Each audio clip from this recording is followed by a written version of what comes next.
So in this video, I'm going to be going over how to make documents accessible so that we can use them within Kurzweil, JAWS, and any other text-to-speech program that a student might use. Now, you are most likely going to be applying this knowledge to making just general documents accessible as well, and not just textbooks for students. Sometimes we'll have people reach out to the office, a professor or a professional in a different office, and they will have a test or some sort of advertising material or informational resource that's in a digital format that they want to make sure is accessible to students who use programs like this. And so someone might ask you to look through the document and make sure that it's accessible. So I'm going to go through how to do that. Now, what we want to do to make sure that a document is accessible is we need to make sure that the document can actually be read by some sort of screen reader program. But to do that, we have to run something that's called an OCR scan.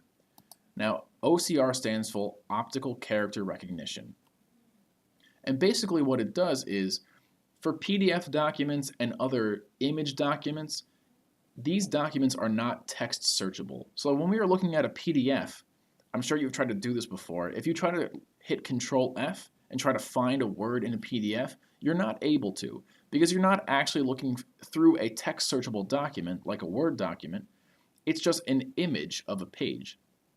But the PDFs have the capability of becoming text searchable if you run an OCR scan on them.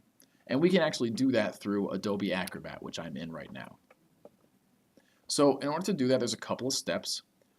I'm just going to open up the page thumbnails really quick just so I can see how many pages I have. Now the first thing I want to do is I want to tell the program what language it's going to be looking for words in. So to do that, I want to go up to File and then click on Properties. Now there's just only one property I want to change on the page, and it's this language property down at the bottom. And I want to change that to English. Once it's done English, I can just click OK. That's the only property that I'm changing. Once that's set, the next thing is to actually run the OCR scan on the program, or on the document. So we're going to click on Tools and go to Recognize Text right here. Now we're going to recognize text just in this file. You could certainly run it on multiple files at a time, but the bigger the document, the more time it's going to take to run an OCR scan, so it's usually easier to run it on smaller documents individually. So I'm going to click on In this file. By default, it's going to have all pages selected, so it's going to run this scan on every page that I have in this document. And then down in the settings, this is where we choose that language that we just set. So where it says Primary OCR Language English, I'm going to select that, and then I'm going to click OK. Once I click OK, the scan starts, and you can see that in this bottom right here. And it's going to flip through the pages as it goes. So when this is running, you just want to leave it running until it's done. Once it's done, it will bring you back to the first page as it just did. So now that it's back at the first page, the OCR scan has been completed. Now all the words that are on the page now should be text searchable. So there now should be the availability of being able to search for words and also have programs like a screen reader program or Kurzweil or JAWS have it actually read the words that are in this document. Now we want to go one step further, and it's not just good enough to have the words be available. We actually need to make sure that those words are going to be read in a decent order, a logical order. For example, when you're reading through a document, you have been doing it so naturally that you should know that there's a certain way that you would read this page. So for example, if I were to read this page, I would read first this title, Planning Maps. I would read this column first. So I would read through these two paragraphs, and then I would move over to the right and I would read these two paragraphs. So for us, we know that logically, but we will have to make sure the computer knows that, so that's going to read it in the right order. To do that, we go down to Accessibility, and then under Accessibility, we have this option called Add Tags to Document. So I'm going to click on that, and you saw there was just a flash of a progress bar. Because it's a small document, it happened very quickly. Now, what that did is it added tags to the document, meaning that it put boxes around the text so that it knows, okay, these are the chunks of text that I actually have to read.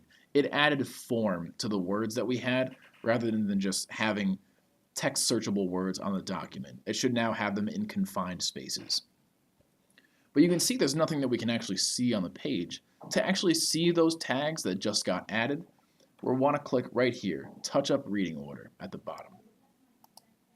So we click on that, this Touch Up Reading Order menu is going to show up. I'm just going to move it to the side for now. And then you can see that there are now these gray boxes that are all around the text. And each box has a number on it. So you can see this is number 1, number 2, number 3, and number 4.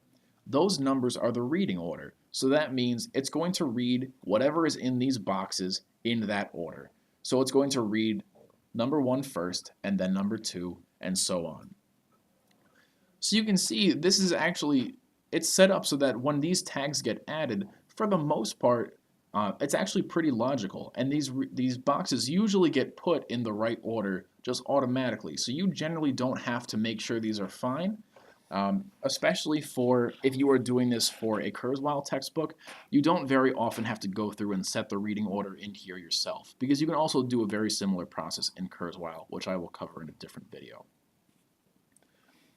But this is incredibly important if you are looking through an exam or some other sort of digital information, like an ad or some sort of resource that's on the Binghamton website, and you're trying to make sure that it's accessible to people. You want to make sure that the reading order is correct so that it will actually read in the correct order. For example, you wouldn't want it reading this very last paragraph first, then jumping to this main paragraph second, and so on. You want to make sure that it's correct.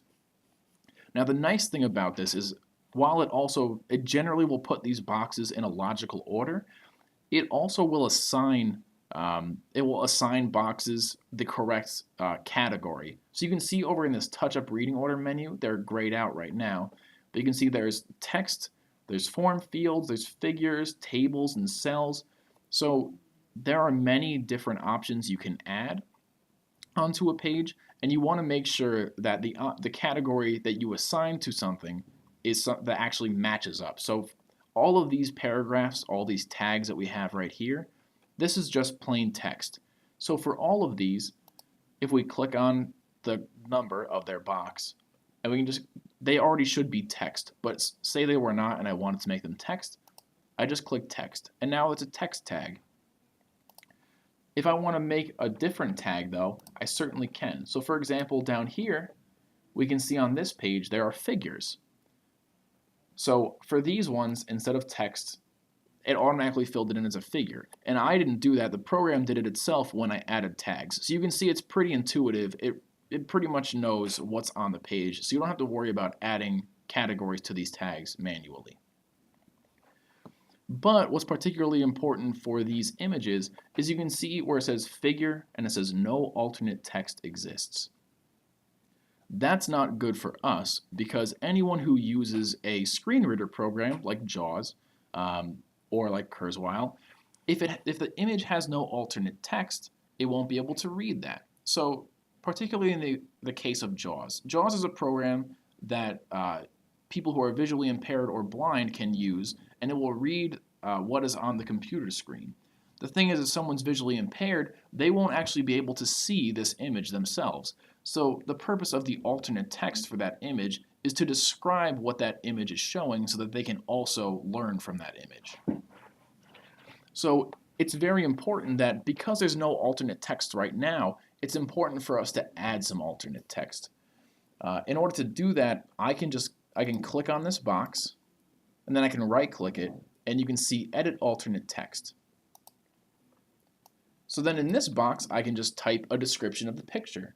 So this picture, you can see it actually has a description below it. It says 2 maps of city water mains. You could very easily just type in that description.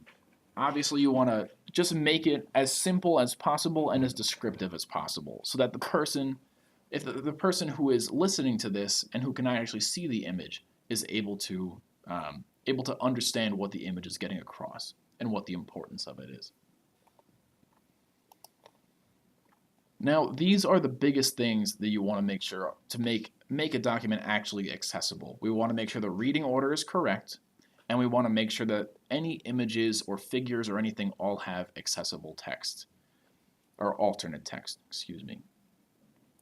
Obviously, you can, as I showed you earlier, in this reading order menu, there are other options. So there's different headings, there's tables, there's figures. So if you do have a table, with columns and rows, you can make that one a table instead. You can also, if you weren't satisfied with this, or if you needed to change up the page and what tags are actually available, you certainly can delete them. I can just right-click on them and delete the selected item structure. I then can just click any blank space on a page that doesn't already have a tag, and I can just click and drag a box over that text. And you can see it has now highlighted all these words. So now I can choose what I want this to be. So I could choose it to be text, I could choose it to be a table, whatever it is. So for this purpose, this is text. So I'm just going to choose text, and you can see there's now a new tag there. I might have to then check to see if the reading order for that is correct, because it might fill in a different reading order because I just added a new one. But these are kind of the basics of what you want to go over to make sure that a document is actually accessible. So just make sure that it's reading in a logical order, make sure any images, any tables all have the sort of alternate text that they would need to make sure that the student reading it can make sense of it. So the last thing I'm going to show you is, now that you have this knowledge about creating accessible documents, is we need to do this for Kurzweil documents as well. So for Kurzweil is a great program, but for whatever reason, the larger the document you try to load into it, the harder time it has. If you try to load a document that's any larger than 50 pages or so, sometimes it will not load those pages at all, or the program will crash. So for us, it's important to make sure that the pages or that the text is split up into different sections of pages. Usually you can just go by the chapters of the book, because usually, unless it's a longer book, those chapters will not be longer than 50 pages, and that's perfectly acceptable. So if I go to just this main, this is the entire book, where before I was just looking at a section of the book. So this is the entirety of a book called Design Better Maps. And say I want to extract just chapter 1, and I want to make sure that chapter 1 is then accessible. So what you can do is you can first click on a page and highlight it so that it's blue. I'm then going to scroll down all the way until I see chapter 2 start. So you can see chapter 2 starts right here. So what I can do is I can hold down Shift on my keyboard and then click. And now that has selected all of the pages in between the two pages I clicked. Once I have all these pages selected, I can right-click on them and extract the pages. This will pull them out of this document and put them into their own document. So I have a document with just chapter 1 inside of it. These are the pages that I want, and I'm just going to click OK. So now you can see there is no beginning of chapter 2 down here. I just have chapter 1. Now this is really the only main difference between the Kurzweil stuff and what I just showed you about making stuff accessible. So right now I just want to apply everything that I just learned to this Kurzweil document. So the first thing I'm going to do is make my language English. So I'm going to go to File and Properties, change my reading options language to English, and click OK. Then in the top right, I'm going to go to Tools. I'm going to Recognize Text, and then I'm going to hit in this file, choose my language, and click OK.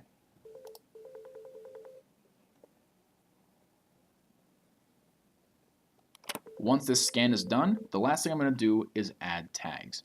Now sometimes you might see that a document does not have any tags available to add, so that option might be grayed out. If that is the case, that means that the document that you uploaded is actually already a text searchable document. So that means that you can't add tags because it's already naturally a text searchable document, and it's already going to read it logically on its own. So if you can't add tags, don't worry about it. You should be perfectly okay to just leave it. So I'm just going to wait a moment and allow this scan to finish.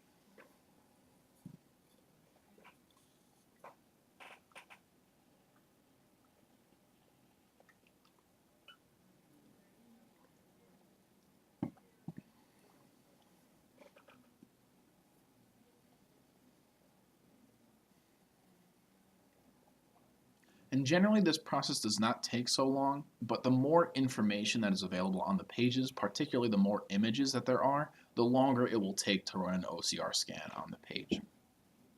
So now we can see it pop back to the first page, so that means I'm good to go. I'm going to click on Accessibility, and then I'm going to add my tags. And that's it. Now I'm done. Now, as I showed you earlier, you can touch up the reading order, but you really shouldn't have to do that because Kurzweil is actually going to run its own OCR scan on the document again after you upload it into Kurzweil. So it's important for us to do this ahead of time, but you don't necessarily need to worry about setting up the reading order very specifically within Adobe, because Kurzweil will put its own reading order on the document in most cases, and usually it's almost always logical. If it is not logical, students can very easily just click and play where they need to, so they can kind of navigate the page on their own, which is more than acceptable. So that's really it for this video. I hope you learned something. Again, what we learned is just how to make documents accessible, and then how to apply that to setting up Kurzweil documents. In my previous video regarding finding alternate format textbooks, I went over how to actually upload those books into our Kurzweil library. So I hope that was helpful. And please check out my other videos. Hopefully they're helpful.